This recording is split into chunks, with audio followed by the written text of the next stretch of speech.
सोमनाथ सूर्यवंशी प्रकरणात आज सर्वोच्च न्यायालयाने जो निर्णय दिला त्याचं मी स्वागत करतो.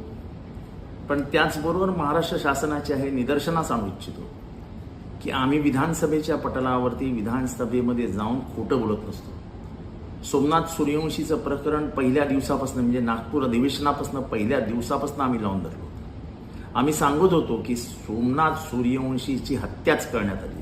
सरकार सारवासारव करत होती, श्वासोश्वासाचा त्रास झाला, अमुक झाला, तमुक झाला. पहिल्यांदा उच्च न्यायालयाने ते खोटं ठरवलं आणि सर्वोच्च न्यायालयाने आज शिक्कामोर्तब करावं. खरं तर गुन्हेगारांना सरकारने पाठीशी घालावं असं काही प्रकरण नव्हतं. एका भांडी घासणाऱ्या गरीब आईचा एकुलता एक म्हणजे घरातला करता करविता पोरगा, शिकलेला सावरलेला पोरगा, पुरोगमित्व आणि आंबेडकरी विचारांचा कंदा समर्थक सोमनाथ सूर्यवंशी याचा काय गुन्हा होता? काय होता? पण आईचा आधार म्हणून पुढे मागे उभा राहणारा या मुलाला तुम्ही यमसदनी पाठवता.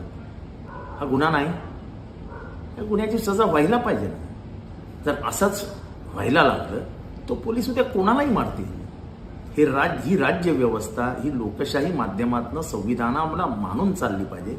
हे पोलिसी राज्य होता कामा नये. आणि त्यामुळे आज आम्हाला मी याचं स्वागत करतो. आणि त्याचबरोबर हेही सांगू इच्छितो की आम्ही विधानसभा सभेत जे बोलतो ते सत्यच बोलतो. म्हणून मी शेवटी सांगेन, सत्य परेशान हो सकता है, पराजित